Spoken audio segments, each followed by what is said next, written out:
Bonjour à toutes et à tous, j'espère que vous allez bien. Aujourd'hui, on commence un nouveau chapitre d'histoire qui s'intitule Conquête et société coloniale au XIXe siècle. Ce chapitre va être découpé en 3 vidéos. Pour cette première vidéo, on va donc s'interroger en premier sur l'étendue des conquêtes coloniales. Depuis les grandes découvertes du XVe et XVIe siècle avec Christophe Colomb, Magellan, Vasco de Gama, les explorations du monde n'ont pas cessé et les nouveaux territoires découverts ont été très rapidement l'objet de convoitises et de guerres pour leur appropriation. C'est le phénomène de la colonisation. Ce phénomène va s'amplifier au XIXe siècle. En 1815, l'Espagne est le principal pays colonisateur et possède la moitié des Amériques, par exemple. L'Espagne est en rouge ici. 100 ans plus tard, en 1914, la différence est saisissante. On peut alors distinguer que la France et la Grande-Bretagne se taillent la part du lion. Ils possèdent le plus de colonies. Ainsi, la France est la métropole colonisatrice de la moitié de l'Afrique, par exemple. La France est en bleu et ses colonies sont en bleu. La Grande-Bretagne, en vert, possède des colonies sous toutes les latitudes et sur tous les continents. La Grande-Bretagne est en vert et ses colonies sont en vert ou alors liserées de vert. La reine anglaise Victoria, qui a régné de 1837 à 1901, est considérée comme le chef d'État le plus puissant du monde au XIXe siècle. Les colonies du XIXe siècle sont principalement situées en Afrique et en Asie, puisque les Amériques ont été les enjeux coloniaux des siècles précédents. Alors pourquoi l'Afrique et l'Asie au XIXe siècle ? Eh bien principalement car jusque-là, leurs connaissances géographiques se limitaient à leurs littoraux, aux ports et aux comptoirs de commerce qui étaient utilisés par le commerce triangulaire ou par le commerce des épices. Mais au XIXe siècle, des missions d'exploration vont s'y multiplier. Souvent, elles sont financées, ces missions, par les gouvernements européens, avec le sous-entendu, l'arrière-pensée d'instaurer une domination sur ces territoires nouvellement découverts. Ainsi, l'Afrique va être parcourue dans tous les sens par des explorateurs scientifiques d'origine anglaise ou française principalement. Mais la colonisation n'a pas que des explications géographiques et scientifiques. On va donc passer à la deuxième partie de cette vidéo sur les causes de la colonisation au XIXe siècle. Pour cette partie, je vais souvent faire référence au discours de Jules Ferry. Alors Jules Ferry, vous le connaissez normalement parce que c'est à lui qu'on doit la fameuse loi les lois sur l'école gratuite et obligatoire des années 1880. Mais Jules Ferry ne s'est pas occupé que d'éducation, il a également permis à la France de devenir une grande puissance coloniale. Donc souvent, je ferai des zooms sur son discours qui nous en apprend beaucoup. Alors, premier élément, première cause de la colonisation, c'est l'économie. Les compagnies de commerce veulent profiter des nouvelles ressources découvertes dans les colonies.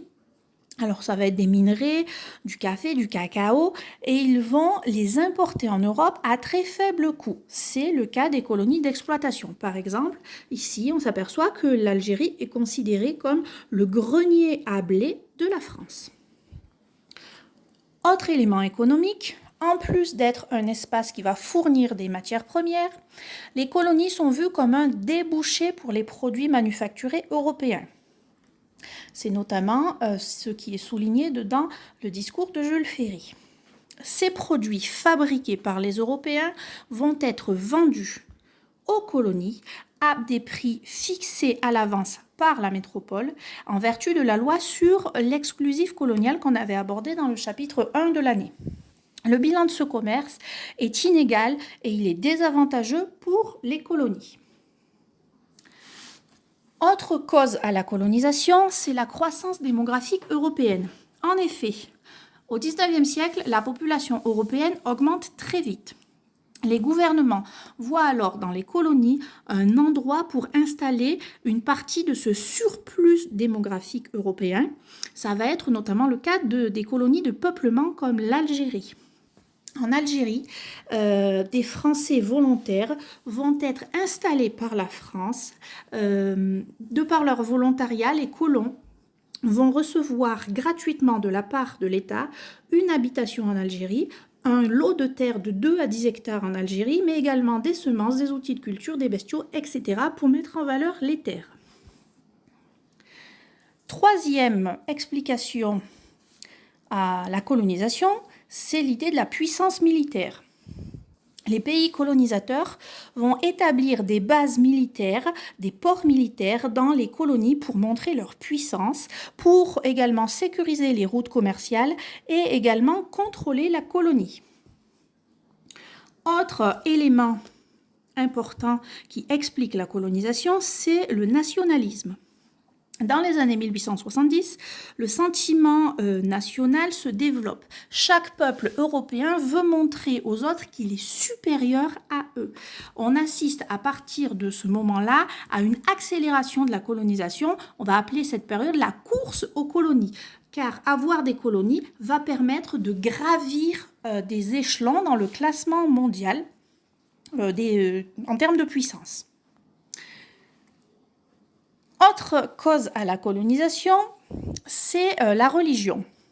Oui, la religion va s'intéresser à la colonisation. Des religieux qu'on va appeler les missionnaires, qu'ils soient hommes ou femmes, vont partir dans ces territoires nouvellement découverts pour convertir au christianisme les peuples indigènes.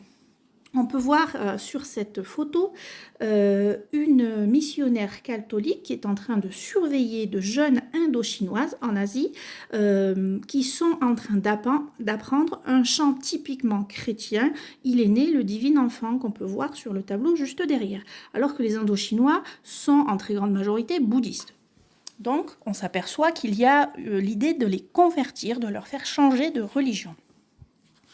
Dernier élément pour expliquer la colonisation, c'est la mission civilisatrice que les Européens vont se donner. Les Européens pensent qu'ils ont la mission de civiliser les peuples indigènes dans les colonies, car ils considèrent que ces peuples sont considérés comme inférieurs. La civilisation européenne est considérée comme supérieure aux autres. Jules Ferry nous dit que les races supérieures, sous-entendues européennes, ont le devoir de civiliser les races inférieures. Voilà, c'est fini pour cette première vidéo. Je vous conseille de faire les exercices que je vous ai donnés sur votre plan de travail. À bientôt pour la deuxième vidéo.